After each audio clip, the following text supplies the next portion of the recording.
The rain hammered against the 42nd floor windows of Arclight Industries as if the storm itself was furious at the world below. The board members had already rushed out with umbrellas and briefcases, but Maya Arclight, the billionaire CEO, remained standing at the long mahogany table, heels tapping with irritation.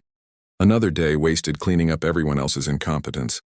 She grabbed her tablet, shoved it under her arm, and marched toward the private elevator, only to stop short when she saw a man kneeling on the marble floor, wiping away muddy footprints with a frayed green mop. The janitor. He didn't look up when she approached. He was tall, broad-shouldered, around 35, with hair slightly too long for company standards.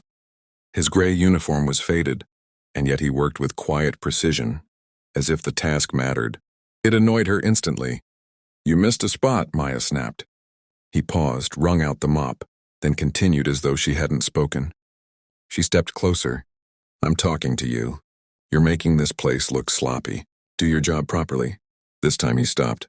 Slowly he stood, lifting his eyes to hers. Dark, calm, unreadable eyes. She expected fear, an apology, anything.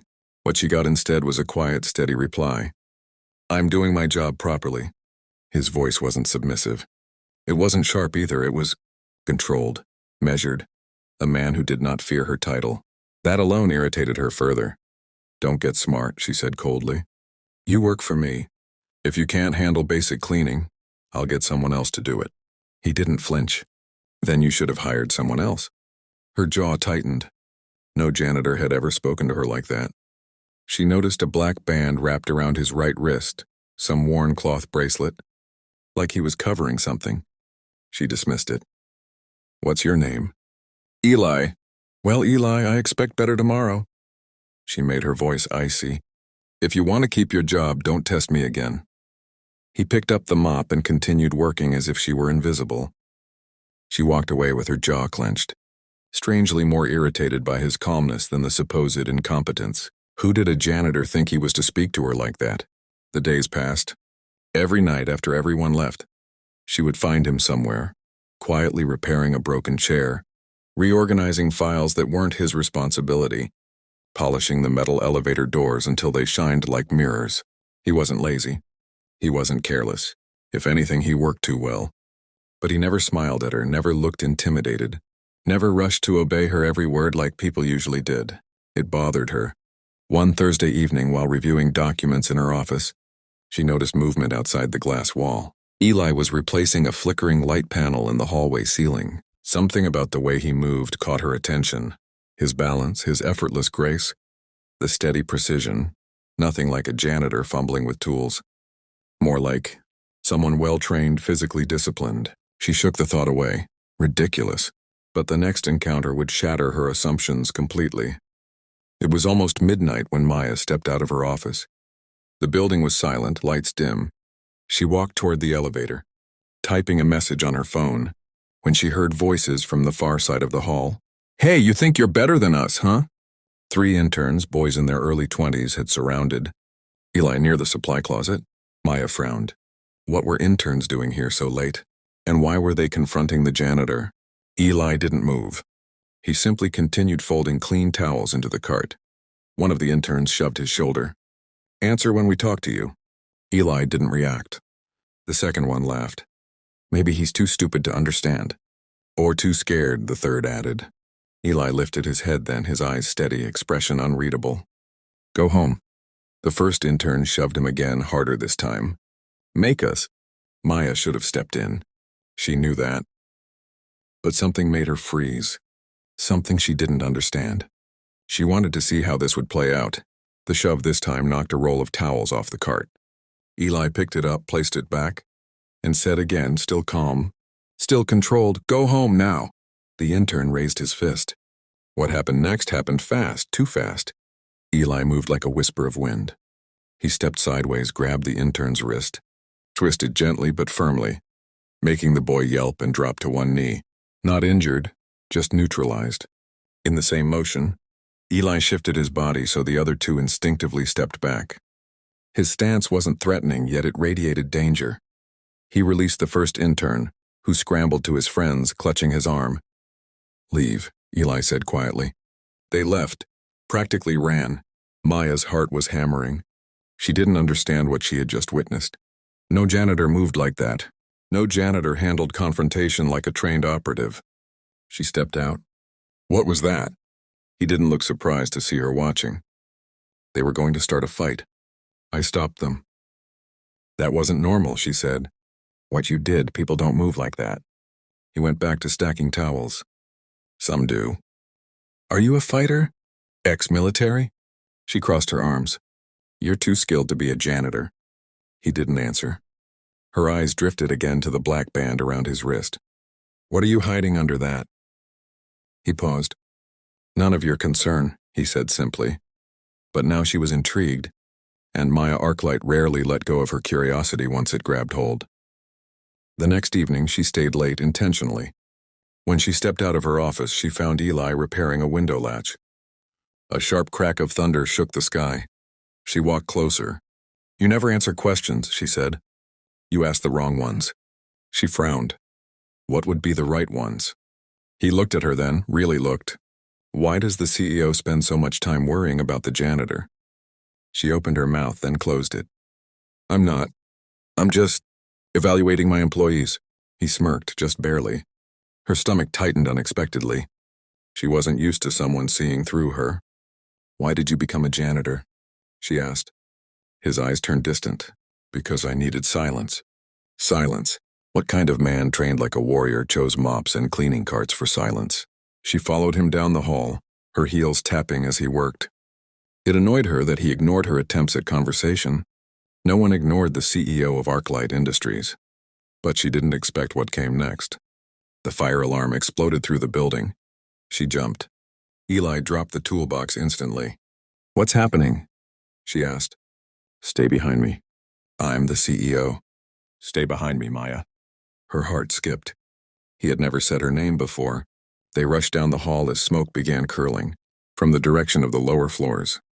The emergency lights flickered red across the walls. Employees were gone, only night shift. Cleaning crew and a few security guards remained. She felt her throat tighten as the smell of burning plastic reached them. The elevator was locked by the alarm system. They headed down the stairwell. A loud crack came from below, metal collapsing. She stumbled on the steps, but before she could fall, Eli caught her wrist. Her sleeve slipped back and the black band on his own wrist shifted. For the first time, she noticed the edge of ink beneath it. A tattoo. Not random shapes, sharp lines, curved symbols. Something military, something elite. He pulled her upright. She looked at the band, then at him. What are you hiding? She whispered over the blaring alarm. He didn't answer. They descended another flight before, encountering real danger, flames, blocking the lower stairs. Smoke billowed thickly upward. Back up, Eli ordered, pulling her behind him. She coughed, covering her mouth. The rooftop, he said, scanning their surroundings. Helicopter pad. It's the only exit left. They climbed upward. Her legs shook from adrenaline. But Eli stayed close, shielding her from smoke, guiding her with precision as if he had done this 1,000 times before. When they reached the roof, rain battered them. Eli forced the door open with his shoulder and guided her onto the wet concrete. We wait here, he said. Emergency crews will see us. But as they waited, wind whipping their faces, Maya found herself staring at his wrist again.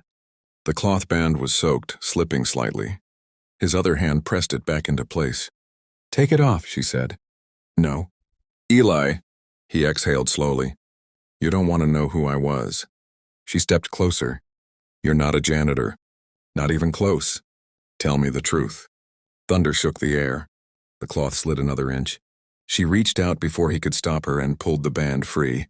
The tattoo beneath was unmistakable. A phoenix rising through fire. Her breath left her chest. You're part of the Vanguard unit. Eli didn't move. The Vanguard unit was a highly classified international task group, specialists, trained in counter-terrorism, rescue missions, impossible operations, a group officially dissolved 3 years ago, after losing most of its members on a mission gone wrong. Only a handful had survived, and their identities were never released to the public. Until now. You're one of them, she whispered. He lifted his eyes to hers, the storm reflecting in them. I was. How did you end up here? As a janitor? His jaw tightened. I lost my team. Every last one of them. The mission. It went wrong. I lived. They didn't. I walked away from that world. So you hide here. I don't hide. His voice was firm. I chose a quiet life. I chose work where no one dies because of me. Her chest squeezed. She wasn't used to feeling sympathy, but now she felt something heavier, a strange ache under her ribs. Before she could respond, a helicopter spotlight cut through the rain. Security forces were ascending. Firefighters burst onto the rooftop. Within minutes, they were led to safety. Hours later, after being checked for smoke inhalation, Maya emerged from the back of the ambulance. Eli stood near the building entrance, wet uniform clinging to his frame, ready to slip back into anonymity. You saved me, she said. You didn't need saving. You risked your life. I've done worse. She stepped closer. You let me insult you, order you around, treat you like you were nothing. He looked away. You never had the power to insult me. The words hit her harder than any reprimand she had faced in boardrooms. She swallowed. You're leaving, aren't you? He didn't answer. Don't, she surprised herself. I mean, stay here at Arclight. She hesitated, not as a janitor. He turned then, eyes narrowing with suspicion. What are you offering me? I don't know. She laughed weakly. Head of security? Personal security consultant? Anything, everything, just don't vanish. His expression softened, just barely. Why does it matter? Because she had misjudged him. Because he had protected her without hesitation. Because for the first time in her life, a man had stood in front of her without fear or agenda. It matters, she said quietly, because I see you now. He stepped closer, rainwater dripping from his hair. I'm not the man you think. Then show me who you are. He shook his head. I'm not staying. The words cut deep, sharper than she expected. But, he added, I'm not leaving tonight. Her breath caught. He brushed past her, walking toward the dimly lit parking lot. She watched him go, heart pounding, realizing she had stepped into something she wasn't ready for. Something larger than office towers, larger than business wars. Something like fate. Over the next weeks, Eli didn't disappear. But he didn't step into his old world either. He repaired broken tables, changed light bulbs, swept floors, yet every night, she found herself seeking him out. They talked. Slowly at first, carefully. He revealed pieces of his past in fragments, missions, losses, regrets. She revealed pieces of her own, loneliness behind power, the crushing weight of expectations. She didn't recognize herself around him. She wasn't the feared CEO. She was just Maya. One evening, she found him sitting alone in the deserted cafeteria, fixing the leg of a chair. She sat beside him. You know, she said softly, you can stop pretending to be invisible. I'm not pretending. You're hiding. He didn't deny it. Stay with us, she said again. Not because you owe me anything, but because you're good. And because I don't want you gone. He met her eyes, a depth there she had never seen in anyone else. I'll stay, he said finally, if you stop treating yourself like you're alone. Her breath trembled. And, he added, if you stop insulting people who mop your floors.